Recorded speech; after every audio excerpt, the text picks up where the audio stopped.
Trade and Investment Partnership, which, with the inevitable tendency in Brussels to want to give an impossible acronym to everything we're doing, is known as TTIP. There's a lot of interest in this, and it is part of this very ambitious, never done before set of new generation trade agreements. EU and US have the biggest economic relationship in the world. Together we account for 45% of world GDP and 1/3 of world trade. And it's a negotiation between equals, like it was with Canada in terms of developed country to developed country, even if not in terms of size. It's a relationship between equals who are used to doing trade and business between each other. And I think we have tried this before, we have talked about it for 20 or 30 years, so people often ask, well, why is it different this time? Why do you think this time you can succeed with something that you haven't succeeded with before? And I think one of the reasons why this time it can be different is because of the way the world has changed. We are looking in a way between us to make a new model for the way that the world trades and does business in the future. Both the EU and the US and Canada are committed to what we call a rules-based trading system. We're all committed to building our economies on open markets and on sound investment rules. And we want the rest of the world to look to these agreements as a model for the future. And there's a lot of interest. A lot of countries are asking, what's this about? Could we join in? Will you open it to us later? So it's creating a tremendous interest. Just to give you a few numbers in terms of the potential benefits, we have estimated that the kind of ambitious agreement we would like to sign could bring big gains for the EU and the US as a whole, probably in the order of more than 120 billion euros a year for the EU and just under 100 billion a year for the United States.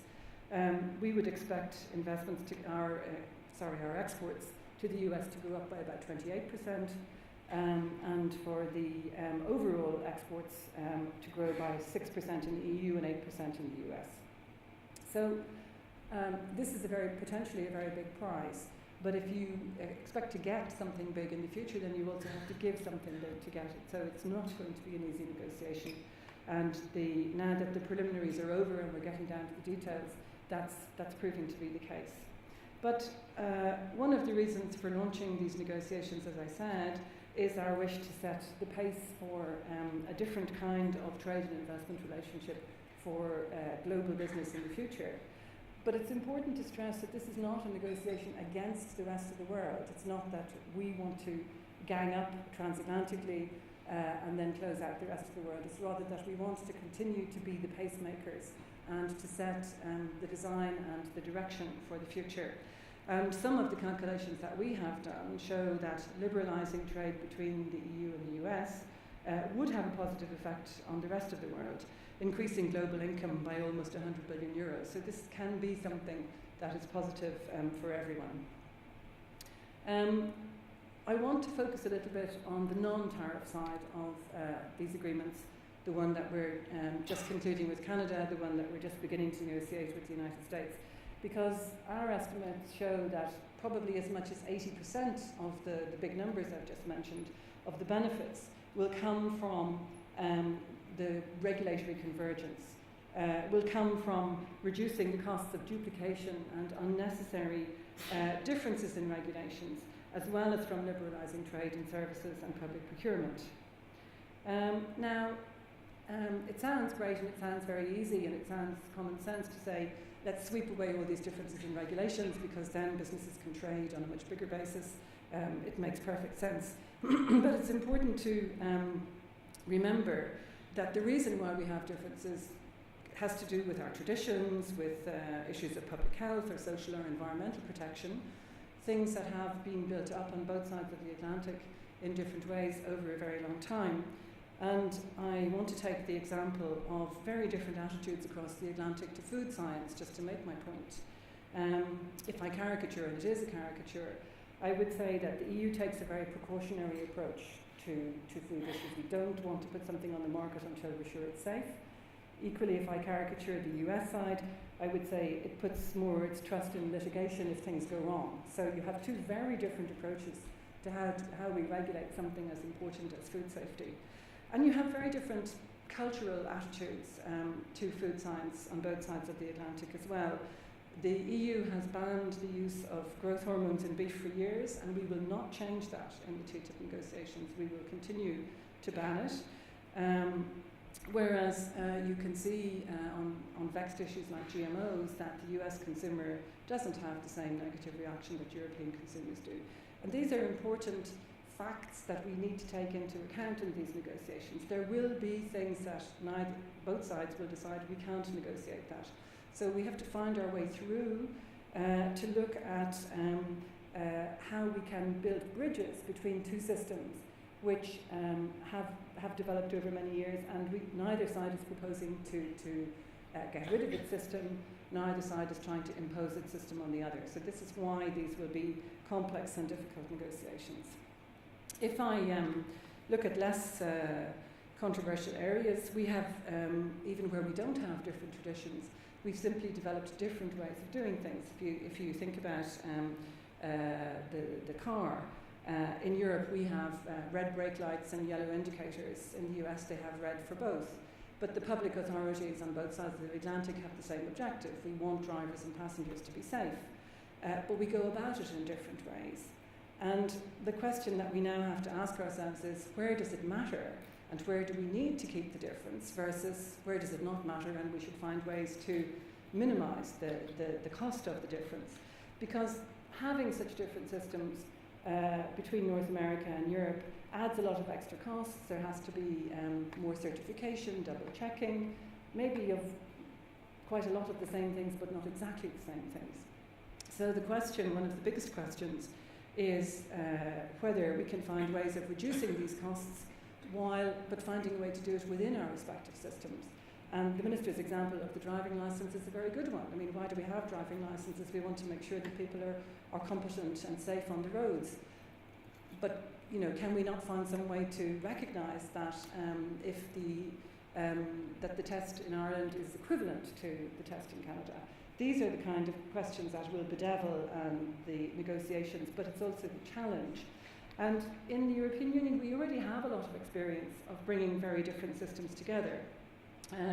Once upon a time, we tried to harmonise everything before we realised that it was neither possible nor desirable. So then we moved on to things like mutual recognition and equivalence. We accepted that it was okay to have differences as long as we reached an equivalent result, and that we all had a sufficiently high standard of, say, consumer protection, environmental protection, labour law protection, and that we could trust each other, that the standards were equivalent even if in practice they were different. Now, I'm not saying that we want to export our system. Heaven knows it would be impossible to export it to anywhere else. But that idea that you don't have to have the same everything, that you can achieve equivalent results, and that you can have enough trust in each other's regulatory system to accept certain differences, that's what we're striving for in these new generation agreements. And in a number of sectors, businesses on both sides of the Atlantic are working very hard to come up with ideas for reducing the costs of these differences. Very important to say, without lowering the level of protection that both the EU and the US provide in terms of consumer well-being, in terms of safety, environment, etc. And precisely one of the sectors that they're working on is cars, to see what's the potential either for mutual recognition or for perhaps some harmonisation, and for minimising the cost associated with re-accrediting vehicles on one side of the Atlantic or the other, looking at different ways in areas like medical devices and pharmaceuticals. So really looking now not so much to design regulations that will be different so that we can keep others out of our market, but how can we design regulations that allow us to trade more easily to the mutual benefit of all the parties to the agreement.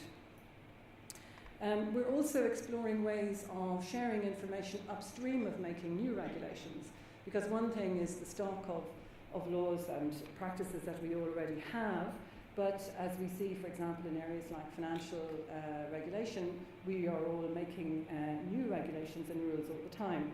So again, can we find a way in which we would consult each other before we take major new decisions? Also, can we build into our own rulemaking the impact that we would have on our privileged trade partners?